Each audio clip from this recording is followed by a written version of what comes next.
भगवान शिव का क्या? भगवान शिव की तो सती मैया फिर मिल जाएंगे, पार्वती के रूप में मिल जाएंगे। इनको करना ही क्या है?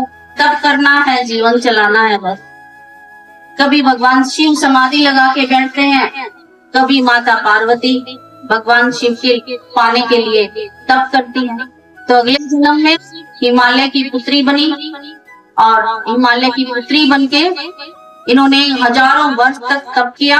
उस तप का वर्णन रामायण आपने पढ़ी है तो उसमें पढ़ा होगा आपने। किस किसने पढ़ी है रामायण?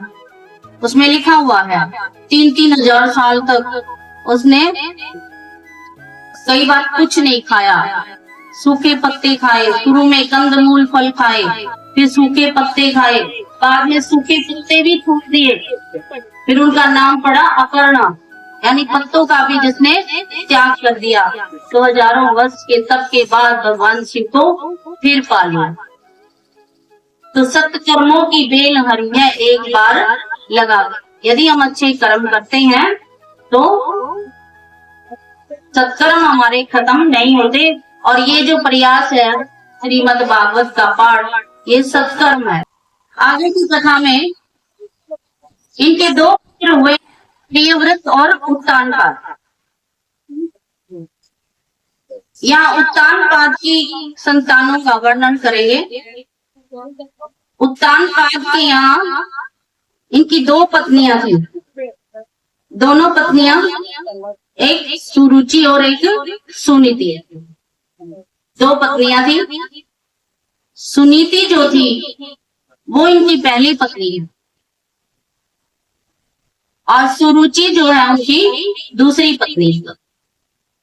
लेकिन राजा सुरुचि को चाहते ज्यादा थे, सुनीति को कम चाहते। हम भी यही करते हैं, हम भी कम नहीं। हम भी अपनी रुचि के अनुसार काम करते हैं, नीति के अनुसार काम कई बार नहीं करते। वो कैसे? एक बार हमारा कहीं जाना हुआ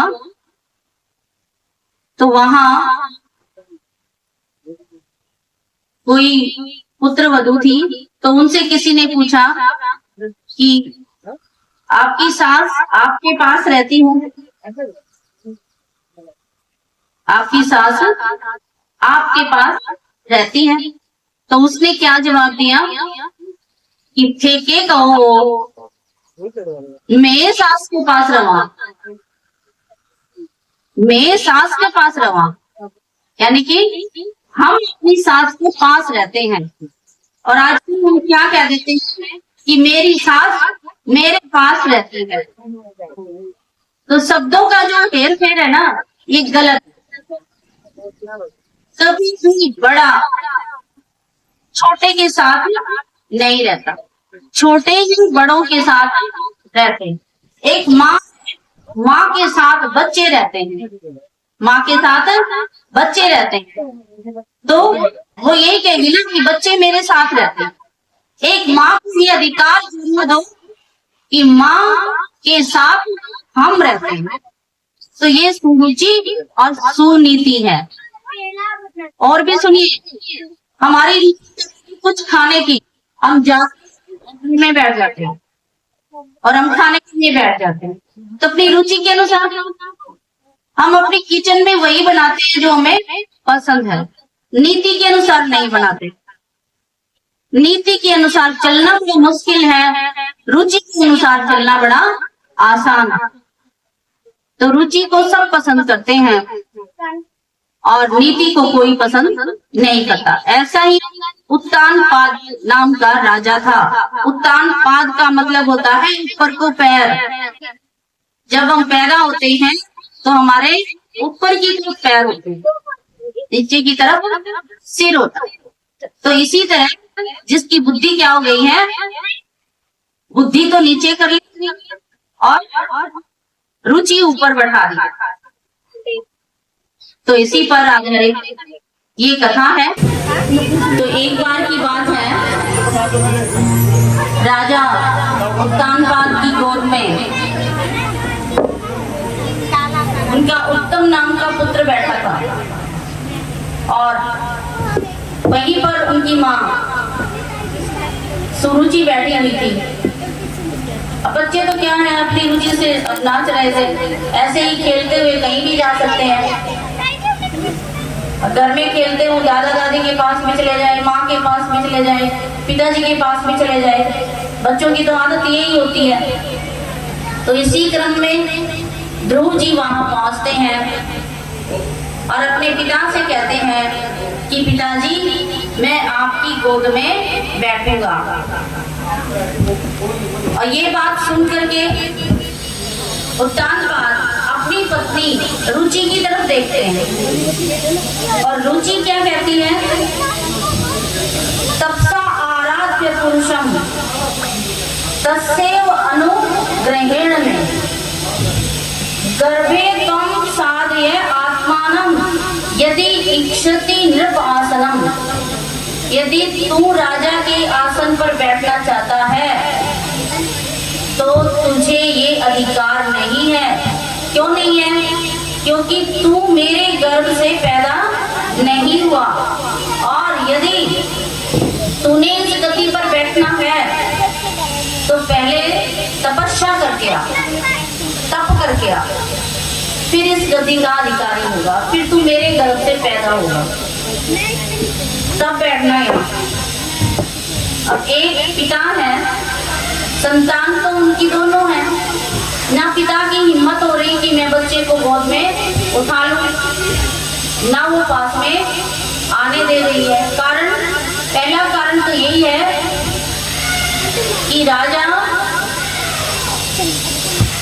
इनकी माँ को, अपनी पत्नी है तो सही लेकिन मान सम्मान नहीं दे रहा जितना रुचि को सम्मान दे रहा है। तो राजा की हिम्मत नहीं हुई, बच्चा रोता हुआ अपनी माँ के पास आता है और अपनी माँ से, जब माँ अपने बेटे को रोता हुआ देखेगी तो वो पूछे तो कि क्या हुआ, परंतु पुत्र के बताने से पहले ही राज दरबार में जो बैठे थे उन्होंने आके सुनीति को पहले ही बता दिया कि आज ध्रुव का अपमान हुआ है। तो उसका नाम क्या था, ध्रुव की माता का क्या नाम था बताएं जरा। सुनीति। जैसा नाम वैसा काम।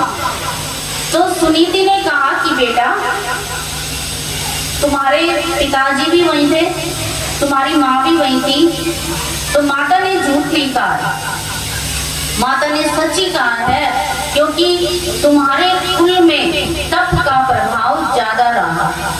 ये बलि के वंशज थे, राजा बलि के, तपस्या के द्वारा ही सबने इस गति को पाया है। तो तू भी बेटा तप कर, अगर माँ ने कहा है। आज हमारे पुत्र को कोई ऐसी बात कह दे तो हम तो गुस्सा हो जाएंगे, आई तक वाली तू कर ले, तुम अपने बेटे को करा ले, मेरे बेटे को क्यों कहा, हम ऐसा ही कहेंगे जाके उसको। परंतु सुनीति ने ऐसा नहीं कहा, अपने बेटे को समझाया कि बेटा पहली बात तो तुम्हारे पिता ही मुझे अपनी पत्नी नहीं मान रहे, पत्नी तो क्या मेरे को आपकी खुद की दासी नहीं मान रहे, तो तेरा सम्मान कहां से करेंगे। तो ये अच्छा रहेगा कि तुम तप करने के लिए चले जाओ। एक और भी विचार आया उनके, आजकल क्या कर देते हैं, विष दे के भी मार देते हैं। तो उसकी माँ ने सोचा क्या पता वैसे ही कोई इसको खत्म करा दे, इससे अच्छा तो ये तप करने चला जाए तो बेहतर है। तो ध्रुव ये पूछता है कि माता यहाँ तो तुम मेरा पालन पोषण करती हो, तुम मेरे, ध्यान से सुनना, मैं बहुत अच्छे से बताऊंगी सारी बात, तुम मेरे सर पर हाथ रखती हो, वहां जंगल में मेरे सिर पर हाथ कौन रखेगा। तो माता कहती है कि बेटा वहाँ वन देवता वन देवी रहते हैं, वो तेरे सर पर हाथ रखेंगे, वही तुझे खाने पीने के लिए देंगे, तो चिंता मत कर। तो बच्चा घर से बाहर निकल जाता है और रास्ते में उन्हें नारद जी मिलते हैं। नारद जी ये देखना चाहते हैं कि बच्चा मजबूती से निकला है बाहर या किसी के कहने से निकला है। एक तो बात होती है हमारे दिल के चुभती है किसी की बात, जब बात चुभ जाती है तो हम स्वयं ठान लेते हैं कि मुझे ये करना ही है, और यदि मैं किसी के कहने से करती हूँ तो कितने दिन करूंगी, मैं उस काम को पूरा नहीं कर पाऊंगी। तो इसलिए नारद जी ने बच्चे की परीक्षा लेने के लिए ये कहा कि बेटा तू जंगल में मत जा, वहां क्या है, जंगल में बहुत दुख है, ना खाने पीने के लिए कुछ है, कुछ भी नहीं है वहां पे, तेरी कौन मदद करेगा, वहां कोई नहीं है। तो नारद जी को ध्रुव जी कहते हैं कि देखिए मैं तो तप करूंगा ही करूंगा, और मैं उस परम ब्रह्म को पाके रहूंगा जो इसकी आदि शक्ति है, जो प्रभु आदि शक्ति है, मैं उसका ध्यान करूंगा, मैं तप करने जाऊंगा, कुछ भी करना पड़े चाहे मुझे, मैं भगवान को पाऊंगा। तो बच्चे की दृढ़ प्रतिज्ञा को देख करके नारद जी ने उनको बताया, क्या कहते हैं, मन ही मन सोचते हैं, अहो तेज क्षत्रियाणाम, देखो छोटा सा बच्चा 5 साल का कितना बड़ा तेज ले रहा है और कितनी बड़ी दृढ़ प्रतिज्ञा है। तो उसके दृढ़ निश्चय को देख करके नारद जी कहते हैं बेटा यमुना के किनारे पर जाना और वहां आसन बिछा करके भगवान की याद में बैठ जाना और भगवान तुझे दर्शन देंगे। पर कैसे रूप का ध्यान लगाना, भगवान किरीट कुंडल शंख चक्र पद्म हाथ में लिए हुए हैं और भगवान तुम्हें क्या देंगे, दर्शन देंगे। और नारद जी को ये पता था कि ये छोटा बच्चा भगवान को प्राप्त करके ही आएगा, इसकी दृढ़ प्रतिज्ञा को देखते हुए। और वो अकेला बच्चा जंगल में चल पड़ता है, भगवान को याद करता हुआ क्या कहता है, जहां ले चलोगे वहां मैं चलूंगा, जहां ले चलोगे वहां मैं चलूंगा, जैसे रखोगे प्रभु जी, जैसे रखोगे प्रभु जी वैसे रहूंगा, जहां ले चलोगे वहां मैं चल। देखिए दृढ़ प्रतिज्ञा 5 वर्ष के बच्चे की, जहां हम निकल जाए क्या कि जहां ले चलोगे वहां मैं चलूंगा। हम तो 2 दिन 4 दिन तीर्थ यात्रा करके अपने घर पे वापस आ जाते हैं, परंतु ये प्रतिज्ञा करके कभी नहीं जाते कि मैं भगवान के सामने दर्शन को प्राप्त करूं। जहां ले चलोगे वहां मैं चलूंगा, जैसे रखोगे प्रभु जी, जैसे रखोगे प्रभु जी वैसे रहूंगा, जहां ले चलोगे।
तुम्हें प्राण मेरे, तुम्हें छोड़कर किससे कहूँ, क्योंकि यहाँ कोई माता पिता तो है नहीं जंगल में, तुम्हें छोड़कर किससे कहूँ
दयानिधि मेरी अवस्था तुम्हारे ही हाथों में मेरी व्यवस्था। दयानाथ दयानिधि मेरी अवस्था तेरे हाथ मेरी ये सारी व्यवस्था। जो भी कहोगे तुम, जो भी कहोगे तुम, वही मैं करूँगा। जहाँ तुम चलोगे वही हम चलेंगे।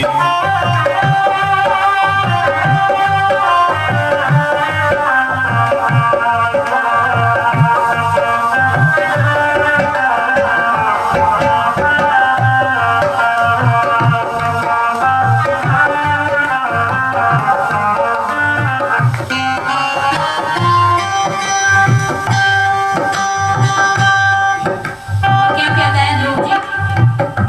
न कोई शिकायत नहीं कोई अर्जी, ना कोई शिकायत नहीं कोई अर्जी।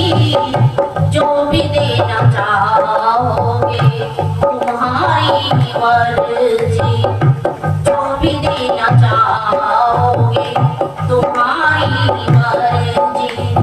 सहाओगे जो नाथ, सहाओगे जो नाथ, सुख से सहूँगा। जहाँ ले चलोगे वहाँ मैं चलूँगा, जहाँ ले चलोगे वहीं मैं चलूँगा। बोलिए कृष्ण कन्हैया लाल।